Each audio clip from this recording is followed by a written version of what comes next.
बिहार में लोगों का पलायन इसलिए हो रहा है क्योंकि यहाँ से पूंजी और बुद्धि का पलायन हो रहा है।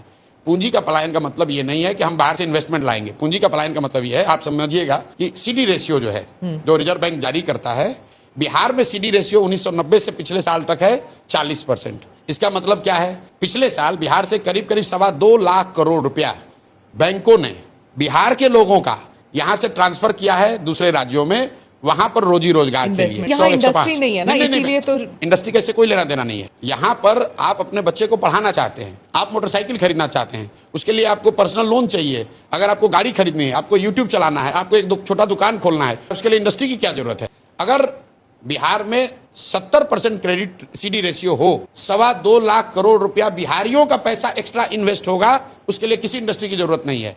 हम लोग ये चाहते हैं कि एज ए फर्स्ट स्टेप जो बिहार का पैसा है वो बिहार में लोगों को ऋण मिले। यहां बैठे हुए लोगों से पूछ लीजिए, जो लोग यहां बैठे हैं, अगर आपको नोएडा में फ्लैट खरीदना है, एचडीएफसी आपको लोन दे देगा आपके इनकम स्टेटस पर, लेकिन अगर आपको खगड़िया के अपने गांव में घर बनाना है तो एचडीएफसी लोन नहीं देगा। ये काम क्या नीतीश कुमार ने नहीं किया? क्या लालू यादव ने नहीं किया? यही बात। अब आप कह रहे हैं कि नीतीश कुमार क्यों नहीं करते हैं, तो भाई उनको समझ होगा तब तो। आप बिहार में किसी पॉलिटिशियन को सीडी रेशियो की बात करते हुए अगर सुने हो तो हमको बता दीजिए। यहाँ के फाइनेंस मिनिस्टर को बुला लीजिए, अगर वो बता दे कि भाई सीडी रेशियो होता क्या है, ये 2 लाख करोड़ रुपया ट्रांसफर हो रहा है, ये बता दे तो हम इस काम ही छोड़ देंगे। उसको मालूम ही नहीं कि भाई ये होता क्या है। बिहार में भी कॉन्स्टिट्यूशनली एक कमिटी है जिसका काम है कि इसको देखे हर महीने कि सीडी रेशियो राष्ट्रीय औसत के आसपास रहे।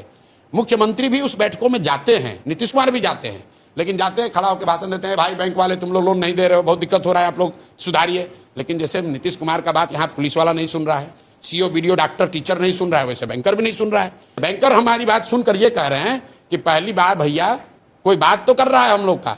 मैं सारण में था, केनरा बैंक के आरएम और डीएम मिले वहाँ। मैंने पूछा भाई केनरा बैंक के लिए बिहार कितना बड़ा मार्केट है? बोला सर बहुत बड़ा मार्केट है। हमने बोला क्रेडिट के लिए या डिपॉजिट के लिए? कहता सर अभी तो डिपॉजिट के लिए है, आप जैसे लोग आ जाए तो हम लोग चाहते हैं यहाँ लोन भी दें। यहाँ लोन देने के लिए कोई सुविधा ही नहीं है। आरबीआई का आंकड़ा ये बता रहा है कि अगर बिहार में देश के औसत के बराबर सीडी रेशियो होता तो 26 लाख करोड़ रुपया बिहारियों का बिहार में रहता।